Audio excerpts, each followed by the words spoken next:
Yo, what's good? It's Elijah Blake, and I'm hanging out with Rob at Front Row Live. Keep it locked. This guy right here, Elijah Blake, just got off stage and he just blew my mind. That was a performance, dude. Thank you. That's what I think the music industry has been needing. And just like you mentioned on stage, people don't dance anymore. Yeah. And that's one thing that I used to like before with you know the B2Ks and all the other hip hop R&B artists that would actually put on a performance. Yeah. So thanks for bringing that back. Oh man, that's really important to me, man. I grew up. That's what inspired me to do music and be an artist. So I want to be true to myself in that aspect as well. You know what I mean? Yeah. So right now you're doing your sort of a promo tour for the album, right? Yeah. So how's that going so far? It's going really good. I've been in the studio for about 3 years making the music, so to be able to bring it to life and put it in show form for the people and watch them sing along to the lyrics is like the best gift. Yeah. You know, it's like Christmas every month for me. And we're like a month away from the actual drop, dude. Oh man, I'm nervous, but I'm excited at the same time. It's like giving birth for a man. So let's talk about the production of this record. Like you mentioned, 3 years in the studio and working on it. Yeah. But I mean, what has been one of the most difficult things to do it now that it was you as an artist promoting yourself as, hey, this is Elijah Blake? Right. Feeling like it's done and then not being able to share it with the world, so the world fans saying like, hey, what's taking so long for this album? And, certain fans, they don't understand. They think it's, they think you just record an album and you put it out and it's that easy. And if we don't see you out there, you're not promoting, you're not working hard enough. But it's like you got to wait for it's timing. You know what I mean? There's so many things in politics that go into it that people are unaware of. Like if it was up to me, you guys would have had the album 3 years ago. You know what I mean? But God, You'd have been on like album number 5 by now, right? Exactly. But God is faithful, and He kept His promise to me, and we're coming back forward. So I'm excited. That's one thing that caught my eye about you is that you're very faithful. I mean, you grew up, you were born and raised that way, but I mean, it's still going on with you as you're jumping into this industry that's kind of crazy out there. There's not a few artists that still mention the word God or say that, they believe in a higher power. So, I mean, what is that like for you in this industry? I find that really crazy, actually.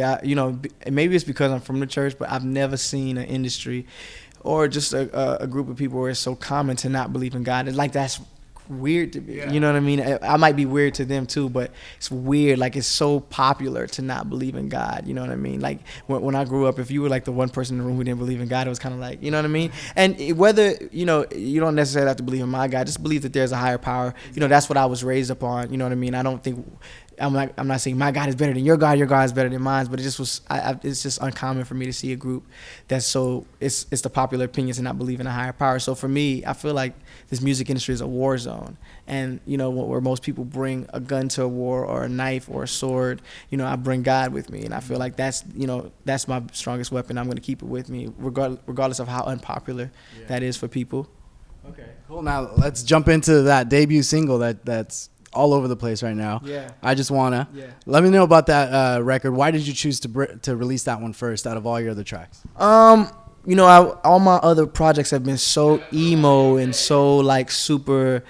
All my other projects are like I was in a dark place and in a weird space, so everything was emo and dark and super cerebral, and that's a dimension to me. But I wanted to, show people my artistry in its purest form. And I'm a big kid, like so when people would meet me, they'd be like, "Wait, you're the same Elijah that makes weed smoking music?" And I don't even really smoke like that, but so I was like, yo, I wanted people to see the fun, bright, young, excited, big kid, goofy Elijah, you know what I mean? And I feel like that's what I Just Wanna is, where people, it's a summer song, and it's dope to see people calling it the summer anthem, you know what I mean? And I'm glad that people are receiving it well. Yeah. Now, initially you had released it by itself, and then you re-released it with Dej Low, right? Yeah. We were looking at a couple other rappers, well, not really a couple, just like 2 or 3. Mm-hmm. And she sent her verse in, and I promise you, man, I just was like, oh, well, because we were going to have 2 rappers on it. I was like, she carried that on her own, you know what I mean? And, I'm not a fan of, like, an album full of features. Like, if you notice on all my projects, I've only had 1 feature per album because I want people to get Elijah Blake. We want to know who you are. Yeah, and I've waited this long. I don't feel like really sharing it right now. Maybe in the future. I don't blame you. You know what I mean? So, so when I got her verse back, I was like, this is so good. It's dope for me. I felt like it was dope for her because people got to hear another side of her. You know what I mean? So I'm excited about this song. Now, Shadows and Diamond, I love the title. Mm-hmm. How many titles did you actually go through before you actually said this is the one, and why? Bro, I stopped counting at like 150. Like I have a notepad in my iPhone of titles, and I look back, I'm like, what the hell was I thinking? Like, people don't know that's a job right there. That was harder than writing the song. It's coming up with this, but for me, it really made sense when I thought about like what the theme and the concept and what what kind of gave birth to the project. And I was in a really dark place when I got my deal, and I had to, at one point I had to choose to either find light or go completely dark and go completely black, and I chose to find light. So it's just looking for that one glimmer of hope, that one shining speck in a diamond or whatever, and it takes pressure, an enormous amount of pressure to create a diamond. So I looked at the pressure that I went through, and I was glad that I didn't break, you know what I mean? And the gems that came out of that, and these are the gems on the project. So I'm excited. That's why I call it Shadows and Diamonds. Well, there's a song on the track listing, Angel Dust. Can you tell us a little bit about that? Yeah, what made you ask that question? I don't know. Something about it. Just wanted. Songwriter. I might be. I don't know. Yeah. Prince is my biggest influence. So there's a song, the song Angel Dust is like super Princey and got dope drums, and it's just basically talking about like I want, when you're with a girl and it's the first time, at least for me, when I was with my ex-girlfriend and it was her first time, it wasn't even like sounds of lovemaking. It was really like hearing an angel singing to me. Okay.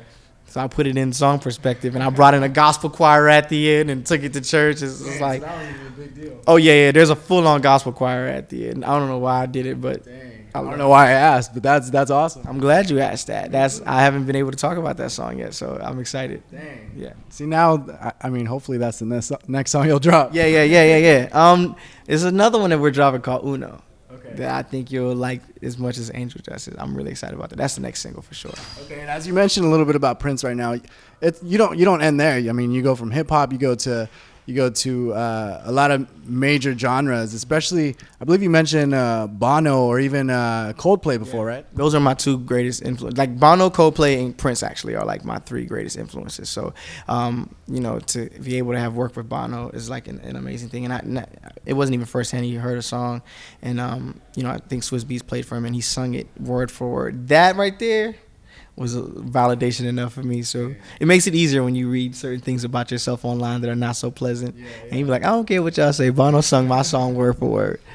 Yeah. That's crazy. Now, coming into that, I mean, coming from a songwriter, you obviously have a lot of hits on your plate.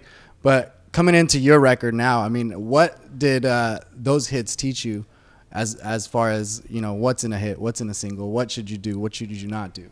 I definitely think I got to, in like Mortal Kombat, like when you played it as a kid and you would look up the cheat codes or you would buy the cheat book. I felt like me being able to work with Usher, who had Confessions, one of the best R&B albums of all time, and working with Mary J. Blige in the studio with her and being able to sit next to Alicia Keys and write a song, that teaches you, you'll never get that. You can't pay for that. You can't go to a workshop, and those are things you'll never get to experience unless I went through songwriting. I think God brought me through those avenues to help better illustrate my songwriting in my own artistry, because it started with me as an artist. So it's just kind of, I went through training camp when songwriting and writing for other people, and now I'm back home and I'm ready to really bring home the gold. Yeah, that's the real deal. I mean, I wish everybody was out here to see this performance, but the album drops June 23rd. Yes. So I'm assuming there's gonna be a tour coming up for that. Yes, there's gonna be. We're working on some really cool things. I can't say too much now because it's not set in stone, but just prepare to see a lot of Elijah. Something soon though, right? Very soon. That was a tease downstairs. 6 songs I can't do, just sit. You counted. Yeah, very soon. Cool. Well, you guys be sure to check out Elijah Blake. The new record, Shadows and Diamonds, drops June 23rd. And just check out his music. Just do it. Don't ask any questions. Just do it. Too much. Just listen to it. There you go. And while you're at it, don't forget to subscribe to us on Front Row Live ENT. Thanks for watching, guys.